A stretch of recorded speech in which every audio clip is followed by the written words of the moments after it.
팔편부적. 여러분, 부적하면 뭐가 먼저 떠오르세요? 노란 종이에 빨간 글씨, 문에 붙여두는 이상한 그림, 혹은 미신, 사기, 돈 뜯는 수단. 근데 이상하지 않나요? 분명 다들 안 믿는다고 말하면서도 정작 중요한 시험, 이사, 사업, 결혼 앞두고는 한 번쯤은 생각해 봅니다. 부적이라도 하나 써볼까? 오늘은 부적을 믿으라는 영상도 아니고 부적을 욕하는 영상도 아닙니다. 부적이란 도대체 무엇이고 왜 수천 년 동안 사라지지 않았는지, 그리고 사람들은 왜 여전히 부적을 찾는지 차분하게 이야기해 보겠습니다. 부적은 한자로 부적 혹은 부주라고 합니다. 쉽게 말해 부적은 종이에 적어 신에게 무엇을 해달라 요청한다는 뜻의 주구 형태를 말합니다. 사람들은 예전부터 질병, 사고, 인간관계, 시험, 돈 문제처럼 통제할 수 없는 불확실성 앞에서 항상 불안했습니다.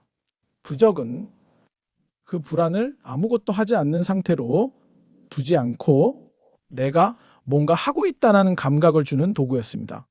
부적을 과학적으로 증명할 수는 없습니다. 그러나 인간의 눈에 보이지 않는다 해서 운이라는 것을 부정할 수는 없습니다. 부적은 이러한 기운들로부터 좋은 것은 끌어당겨주고 안 좋은 것은 막아주기도 하는 매개체 역할을 하는 것입니다. 중요한 건 부적이 미래를 바꾸는 마법이 아니라 사람의 태도와 선택을 바꾸는 장치라는 점입니다. 부적은 생각보다 종류가 많습니다. 대표적인 것만 정리해 볼게요. 액마기 부적, 가장 흔한 부적입니다. 사고, 질병, 관제, 구설 같은 안 좋은 기운을 막는 용도입니다. 차에 붙이거나 지갑에 넣거나 집 현관에 두는 경우가 많죠. 재물금전 부적, 돈이 들어오게 해달라는 부적입니다. 사업, 장사, 계약 앞두고 많이 씁니다. 다만 무속에서는 돈 부적은 욕심내면 독이 된다는 말이 있습니다. 과하면 오히려 반작용이 온다고 보죠. 시험 합격 부적, 수험생, 고시생들이 많이 찾습니다. 집중력, 긴장 완화, 실수 방지 목적이 큽니다. 이건 사실 부적 자체보다 마음이 조금 안정되는 효과가 큽니다. 인연, 연애, 궁합 부적, 좋은 인연을 만나게 해달라는 부적입니다. 상대의 마음을 강제로 움직인다는 개념보다는 나에게 맞는 인연을 피하지 않게 해달라는 의미에 가깝습니다.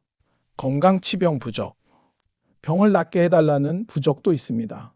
다만 현대 무속에서는 병원 치료를 대체하기보다는 보조적 의미로 봅니다. 병원은 병원대로, 마음은 마음대로, 보호수호 부적, 아이들, 임산부, 노약자를 위한 부적입니다. 사고 방지, 잠자리 안정 같은 목적이 큽니다. 이외에도 그 목적에 따라 수많은 부적들이 있습니다. 그 이유는 사람들이 무언가를 하고자 하는 욕망이 다양하며 그에 따라 그 염원을 이루기 위해 또는 위험을 막기 위해 부적들이 쓰여져 왔습니다. 사람들은 이렇게 말합니다. 부적은 종이 쪼가리잖아. 맞습니다. 네. 그림만 보면 종이 맞아요. 하지만 무속에서는 부적의 핵심은 그림이 아니라 기운이라고 봅니다. 누구나 부적 그림은 흉내낼 수 있습니다. 하지만 그 부적은 누가, 어떤 의도와 정성, 어떤 상태에서 쓰였는가가 중요하다고 보는 거죠. 즉 부적은 부적을 만드는 사람, 부적을 내리는 사람인 무당의 본성과 수행의 깊이를 통해 신령한 기운을 담을 수 있다고 봅니다. 또한 부적을 간직하는 사람의 믿음, 간절함 등도 부적의 효력을 좌우하는 큰 영향력이 있다고 봅니다. 그리고 중요한 경고 하나, 부적은 만능이 아닙니다. 남용하거나 집착하면 오히려 불안이 커집니다. 그래서 무속에서도 부적은 응급처방이라는 말이 있습니다. 병원에 가는 이유는 아프기 때문이고 무당을 찾는 이유는 힘들기 때문입니다. 부적은 불안을 없애는 도구가 아니라 불안을 견디게 해주는 장치에 가깝습니다. 부적은 행운을 무조건 가져다 주는 도구가 아니라 행운을 맞이할 수 있게 해주는 장치에 가깝습니다. 믿든 안 믿든 중요한 건 부적을 내 삶의 주인공 자리에 올려놓지 않는 것입니다. 운전대를 잡는 건 결국 나고 부적은 내비게이션 같은 참고 자료일 뿐이니까요. 무조건 배척할 필요도 없고 과하게 빠질 필요도 없습니다.